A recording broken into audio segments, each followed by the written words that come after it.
दिवाळीचा फराळ म्हटलं की आठवतो तो आपल्या सगळ्यांचा लाडका खमंग चिवडा।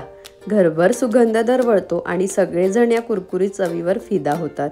चला तर मग आज आपण बघूया अगदी सोपी आणि झटपट बनणारी घरगुती चिवड्याची रेसिपी। त्याकरता इथे मी घेतले अर्धा किलो पातळ पोहे, 1 कप मका पोहा, चिरलेला कांदा, शेंगदाणे 1 वाटी, डाळे अर्धा वाटी, चिरलेली हिरवी मिरची, कढीपत्ता इथे मी छान धुवून पुसून घेतलेला आहे, मोहरी, जिरे, लसूण पेस्ट, खोबऱ्याचे काप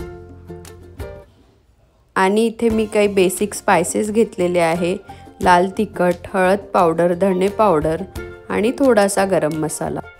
सर्वात आधी आपण एका मोठ्या आणि जाड तळाच्या कढईत अगदी मंद आचेवर पोहे भाजून घेऊया। छान कुरकुरीत होईपर्यंत पोहे भाजून घ्यायचे, कारण पोहे नीट भाजले की चिवडा छान कुरकुरीत होतो आणि ओलसर लागत नाही। इथे आपले छान पोहे भाजून झालेले आहे। आता त्याच कढईत तेल गरम करून घेऊया आणि मस्त असे हे मका पोहे तळून घेऊया।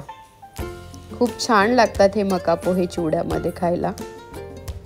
हे मका पोहे मी भाजलेल्या पोह्यांवर डायरेक्टली घालून घेणार आहे। जसे जसे आपण इन्ग्रेडियंट्स तळत जाऊ तसे या पोह्यांवर घालत जायचे।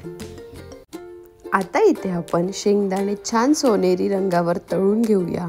छान शेंगदाण्याचा सुगंध येतो तळून झाले की। इथे मी डाळव आणि खोबऱ्याचे काप सुद्धा छान सोनेरी रंगावर तळून घेणार आहे।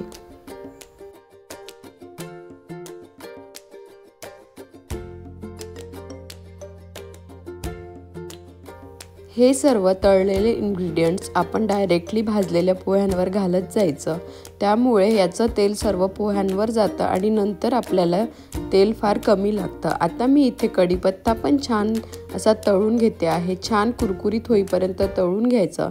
त्यात थोडं जरी पाणी राहिलं तर मग चिवडा नरम होण्याचे चान्सेस जास्त असतात। मिरची सुद्धा त्याच प्रकारे आपण इथे तळून घेऊया।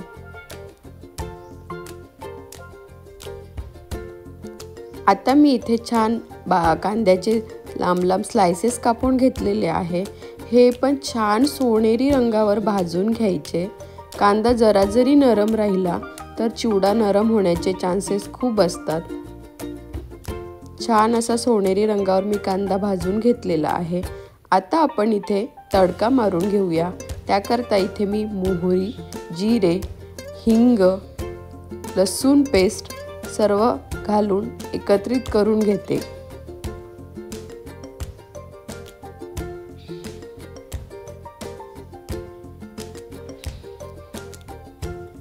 आता मी ते भाजलेला कांदा पण घालून घेणार आहे, त्यामुळे आपण जे स्पाइसेस टाकू ते जळणार नाही।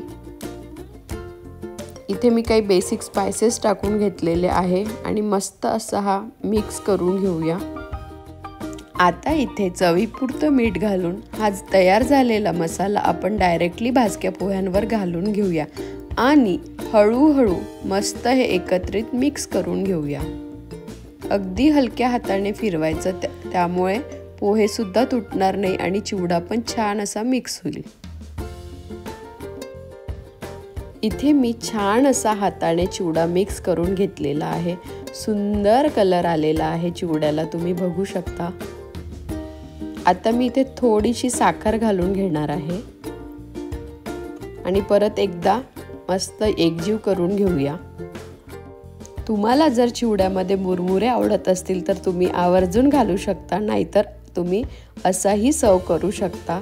त्याकरता मी इथे मुरमुऱ्याला हळद आणि मीठ लावून घेतलेला आहे, त्यामुळे छान असा पिवळा कलर येतो मुरमुऱ्यांना आणि चिवड्यात सुद्धा वेगळे दिसत नाही, छान मस्त मिक्स होतात। तर आपला खमंग, कुरकुरीत आणि घरचा बनवलेला पोहे चिवडा तयार आहे। हा तुम्ही एकदा हवाबंद डब्यात साठवला की ते 15 ते 20 दिवस छान टिकतो। दिवाळीच्या फराळात या पद्धतीने चिवडा नक्की बनवून बघा, सगळ्यांना आवडेल आणि घरभर सुगंध दरवळेल। तुम्हाला ही रेसिपी कशी वाटली ते कमेंटमध्ये नक्की सांगा। हॅपी दिवाळी आणि आनंदाने फराळाचा आस्वाद घ्या।